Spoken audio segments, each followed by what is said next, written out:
నమస్తే. ఇన్నాళ్ళు నన్ను సపోర్ట్ చేస్తూ, ఎంకరేజ్ చేస్తూ మీ ప్రేమను నాకు అందిస్తున్న ప్రతి ఒక్కరికి కృతజ్ఞతలు. అలాగే ఈ వీడియో కూడా ఖచ్చితంగా మీకు ఉపయోగపడుతుంది. లైక్, షేర్ అండ్ సబ్స్క్రైబ్ చేసి మీ సపోర్ట్‌ని నాకు అందించండి. అలాగే ఈ వీడియో పట్ల మీకున్న అభిప్రాయాన్ని కామెంట్ సెక్షన్‌లో కామెంట్ చేసి తెలియజేయండి. ఇప్పుడు వీడియోని చూద్దాం. నమస్తే, వెల్కమ్ టు అవర్ ఛానల్. నేను పద్మిని. ప్రస్తుతంతో పాటు ప్రముఖ ఆధ్యాత్మికవేత్త, నారీసేన ఫౌండర్, దత్త ఉపాసకురాలు, శ్రీపాద శ్రీవల్లభ దత్తపీఠం వ్యవస్థాపకురాలు శ్రీమతి లతా దత్త గారు మనతో పాటు ఉన్నారు. మాట్లాడదాం. నమస్తే అక్క. జై గురుదత్త. శ్రీ గురుదత్త అక్క. అక్క, శనివారం అష్టమి అంటూ చాలా మంది చెప్తూ ఉన్నారు, కానీ శుక్రవారం అష్టమి, కాలభైరవాష్టమి. పైగా కాలభైరవుడు ఉద్భవించినటువంటి రోజు ఈ కార్తీక బహుళ పక్ష అష్టమి. మరి శుక్రవారం అష్టమి ఖచ్చితంగా చేసుకోవాలి, శనివారం అని చెప్తున్నారు. దీన్ని ఒకసారి క్లారిటీ ఇవ్వండి, ఎప్పుడు చేసుకోవాలనేది. శుక్రవారం అష్టమి అంటే కనుక మరి ఎట్లా ఆ రోజును వినియోగించుకోవచ్చు మీరు? తప్పకుండా పద్మిని, ప్రతి నెల కూడా వస్తుంది, దాన్ని కూడా కాలాష్టమి అంటాం. కానీ ఈసారి వచ్చే అష్టమి కాలభైరవుడు జయంతి, ఆయన జన్మదినం అన్నమాట. కాలభైరవుడిది ముఖ్యంగా అన్ని చోట్ల సెలబ్రేట్ చేసుకుంటాం. నేపాల్లో, శ్రీలంకలో, మన భారతదేశంలో కూడా సెలబ్రేట్ చేసుకున్నది కాలభైరవుడిది అష్టమి. కాలాష్టమి చాలా విశేషమైన అష్టమి. శుక్రవారం నుంచి అష్టమి మొదలవుతుంది, శనివారం వరకు ఉంటుంది. కానీ అర్ధరాత్రి నిశీతి కాలంలో ఎప్పుడైతే అష్టమి ఉంటుందో అప్పుడే దాన్ని కాలాష్టమిగా మనం పరిగణనలోకి తీసుకుంటాం. దీనికి సూర్యోదయము లేకపోతే చంద్రోదయము ఇది కాదు. రాత్రి ఉండాలి. రాత్రి వేళలోనే భైరవుడికి పూజిస్తాం, కాలభైరవుడికి ముఖ్యంగా. ఇప్పుడు మనం చూసుకుంటే నార్త్ ఇండియాలో చాలా చోట్ల కూడా కాలభైరవుడిని చాలా విశేషంగా, మన ప్రతి క్షేత్రంలో కూడా, కాశీలో కూడా కాలభైరవుడు క్షేత్రపాలకుడు కదా కాలభైరవుడే. దేవాలయాలకి ద ప్రొటెక్టర్ ఎవరు అంటే కాలభైరవుడు. మనకి కూడా మన సిన్స్ తొలగించడానికి, మన కర్మలు తొలగించడానికి మనం ప్రయాణం చేస్తూ ఉంటాము, మనం దారిలో కాపాడేది ఎవరంటే కాలభైరవుడే. మన కాలభైరవుడు మనం పిలిస్తే పలుకుతాడు కూడా కాలభైరవుడు. ఆయన ఎలా పిలవాలి ఆ మంత్రం కూడా నేను చెప్తాను. He's a protector of our lives అని చెప్పొచ్చు.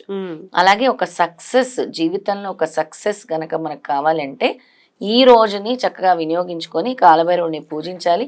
కాలభైరవుడి అనుగ్రహం కావాలి అని అంటే ఈ తిథి, ముఖ్యంగా ఈ రోజు ఆయన పుట్టినరోజు రోజు ఆయన్ని విశేషంగా ఎవరైతే పూజతో, అర్చనతో, అష్టోత్తరంతో, కాలభైరవ అష్టకంతో ఎవరైతే పూజిస్తారో తప్పకుండా కాలభైరవుడి ఆశీస్సులు ఉంటాయి. రైట్. అలాగే ఇలా ఉగ్ర స్వరూపాలుగా చూసేటటువంటి రూపాలు ఎప్పుడు నిషేధ కాలంలోనే, అంటే రాత్రి పూటనే వాళ్ళు ఉద్భవించడం అనేది జరుగుతుంది. ఈశ్వరుడు మరో రూపమే కాలభైరవుడు. ఈశ్వరుడు ఏం చేసేవారు? ఆయన రాత్రంతా కూడా ఆయన సోల్ ప్రొగ్రెషన్ అంటే ధ్యానిస్తూ ఉండేవారు. ఇప్పుడు ఆత్మలతో, ఇప్పుడు మనము కాశీలో చూసుకుంటే మణికర్ణికా ఘాట్లో కాలభైరవుడి రూపంలోనే ఈశ్వరుడు మనకు కనబడతాడు. అంటే అక్కడ ఏదో ఒక రూపంలో ఈశ్వరుడు తిరుగుతూ ఉంటాడు. ఆయన అసలు ఉండేదే ఉగ్రంగా, ఆయన రాత్రంతా చేసేదే ఇది. అంటే ఆత్మలతోని చేసేది, ఆత్మల్ని మళ్ళీ తిరగరాసేది, ఆత్మల్ని పైనకి పంపించేది, సోల్ ప్రోగ్రెషన్ అంతా కూడా చేసేది ఈశ్వరుడే. అది ఎలా ఆయన తీసుకున్న 8 రూపాలు, కాలభైరవుల్లో 8 రూపాలు ఉన్నాయి. ఆ 8 రూపాలను కూడా ఒకసారి గుర్తు చేసుకుందాం, విందాం. ఆ రోజు ఆయన్ని స్మరించుకున్నా కూడా చాలా మంచిది పద్మిని. 8 రూపాయలు కూడా ఈశ్వరుడు కాలభైరవుడు కాబట్టి. శనివారం అష్టమి అనేది ఒకవేళ శనివారమే చేసుకునేటట్టయితే చేయకండి, నిషిద్ధ కాలంలో ఖచ్చితంగా ఉండాలి కాబట్టి అష్టమి శుక్రవారమే చేసుకోండి. శనివారం వరకు అష్టమి ఉన్నా కూడా అది పరిగణనలోకి రాదు. భైరవుడిని మీరు శుక్రవారం సాయంత్రం నుంచే పూజించుకోవటం మొదలు పెట్టండి. ఎగ్జాక్ట్లీ. మనకు ఉండే కాలభైరవుల్లో అష్టభైరవులు ఉన్నారు. అది రుద్రభైరవుడు, చందభైరవుడు, క్రోధ భైరవుడు, ఉన్మత్ భైరవుడు, కపాలి భైరవుడు, భీషాన భైరవుడు, సంహార భైరవుడు, అష్టాంగ భైరవుడు. ఇలా 8 భైరవులు ఉన్నారు. 8 భైరవుల్లో ఎక్కువగా కాలభైరవుడిని మనము బాటుక భైరవుడు అంటాం. బటుక భైరవుడు ఆయన్ని ఎక్కువగా మనం పూజిస్తూ ఉంటాం అన్నమాట. ఆయన్ని ఎక్కువ పూజిస్తాము. ఆయన్ని మనము పిలవగానే, అంటే తొందరగా కరుణించేది కూడా భైరవుడే. మనకి చాలా చోట్ల కూడా మద్యాన్ని ఇస్తారు. ఆయన భైరవుడు ఎప్పుడు ఎలా ఉంటాడు? ఆయన సేవించేది మద్యం. అందుకే ఆయనకి తొందరగా కోరికలు ఫలించాలన్నా కూడా మద్యాన్ని సేవిస్తాడు అంటారు. అందుకే అందరూ కూడా ఉజ్జయిన్లో నేను వెళ్ళినప్పుడు కాలభైరవుడి గుడికి కూడా ప్రత్యేకంగా అందరూ కూడా మద్యాన్నే ఆయనకి ఇస్తూ ఉన్నారనమాట, సమర్పిస్తూ ఉన్నారు. అలా కాలభైరవుడికి ఎక్కువ అందరూ కూడా ఈ మద్యాన్ని సమర్పిస్తూ ఉంటారు. అలాగే ఆ రోజు ఎవరైతే కొబ్బరికాయ లేదా డ్రై ఫ్రూట్స్, జిలేబీ ఎక్కువ ఇష్టం, వడలు ఎక్కువ ఇష్టం, కాలభైరవుడికి పాయసం ఇష్టం ఎక్కువ, ఇవన్నీ సమర్పించి కాలభైరవ అష్టకం చదువుకోవచ్చు. ఓం కాలభైరవాయ నమః చదువుకోవచ్చు. ఇంకా పవర్ఫుల్ నెంబర్, అసలు ఇంకా పవర్ఫుల్గా నేను చెప్పే స్తోత్రం కనుక చదువుకుంటే మీరు కాలభైరవుడి అనుగ్రహం సంపూర్ణంగా వస్తుంది ఆ రోజు. మరి ఆ స్తోత్రం ఏంటో చదివి వినిపిస్తారా? ఇక శనికి గురువు కాలభైరవుడు. శని దేవుడికి గురువు కాలభైరవుడే.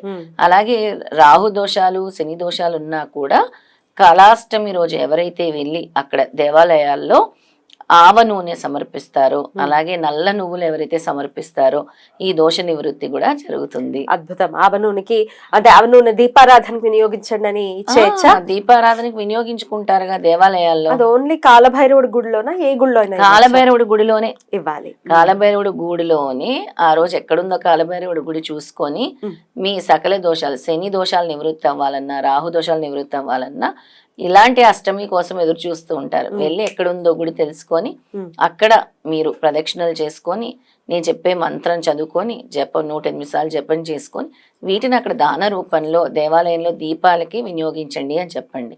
అలాగే చెప్పి అక్కడ పూజారి ఎవరైతే ఉంటారో, పంతులు గారు ఎవరైతే ఉంటారో అక్కడ సమర్పించేసి దానంలాగా ఇచ్చేసి, అలాగే అక్కడ గుమ్మడికాయ, బూడిద గుమ్మడికాయ దీపం ఎప్పుడు నేను చెప్తూ ఉంటాను.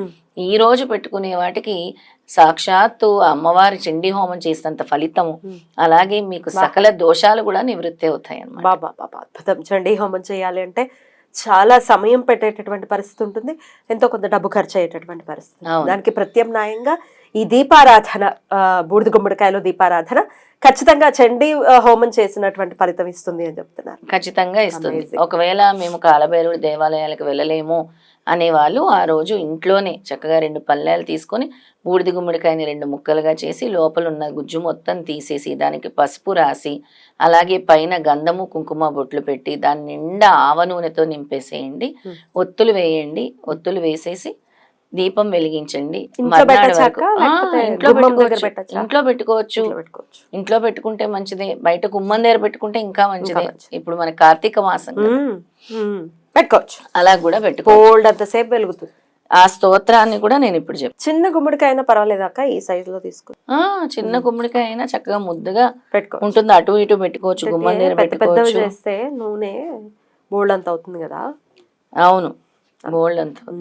స్తోత్రం మనము కాలభైరవుడిని ఆ రోజు పిలిచి ఆయన్ని స్మరించుకునే స్తోత్రము ఓం ఐం హ్రీం క్లీం చాముండాయ విచ్చే ఓం భైరవాయ నమః. అటు అమ్మవారిని పార్వతీదేవిని కూడా పూజించాల్సిన రోజు, లక్ష్మీదేవిని పూజించాల్సిన రోజు. ఆ రోజు అష్టమి రోజు ఎక్కువ అమ్మవారిని పూజిస్తాము. కాలభైరవుడితో పాటు ఎప్పుడు పార్వతీదేవిని పూజించాలని మా శాస్త్రాలు చెప్తున్నాయి. అందుకనే ఈ అమ్మవారి మంత్రం ఓం ఐం హ్రీం క్లీం చాముండాయ విచ్చే ఓం భైరవాయ నమః అని పిలవగానే మనకి సహాయం చేయటానికి భైరవుడు వస్తాడు. ఈ మంత్రం గనక మనం పఠిస్తే 108 సార్లు తప్పకుండా జీవితంలో ఎటువంటి సక్సెస్ కావాలనుకున్నా కూడా కాలభైరవ ఆరాధన ఖచ్చితంగా విజయాల్ని తీసుకొస్తుంది అని చెప్తూ ఉంటారు. ఖచ్చితంగా అన్ని విజయాల్ని తీసుకొస్తూ ఉంటుంది. ఇప్పుడు కాలానికి అధిపతి అని గురుదేవులు స్వయంగా చెప్పారు. శ్రీపాద శ్రీవల్లభ చరితామృతంలో చాలా స్పష్టంగా చెప్పారు. ఈ డ్యూటీ మనం పూజించాలి, సంతృష్టి చెందాలి అని అంటే ఆయన్ని స్తుతించాలి, ఆయన్ని పూజించాలి, ఆయన్ని స్మరించుకోవాల్సిన రోజే కాలభైరవాష్టమి. బ్యూటిఫుల్ అక్క, చాలా అద్భుతంగా వివరించారు. ఖచ్చితంగా శుక్రవారం అష్టమి వస్తోంది కాబట్టి ప్రతి ఒక్కరు ఈ రోజును వినియోగించుకోవాలి అని మనస్ఫూర్తిగా మనవి చేస్తూ కృతజ్ఞతలక్క. నమస్తే. నమస్తే.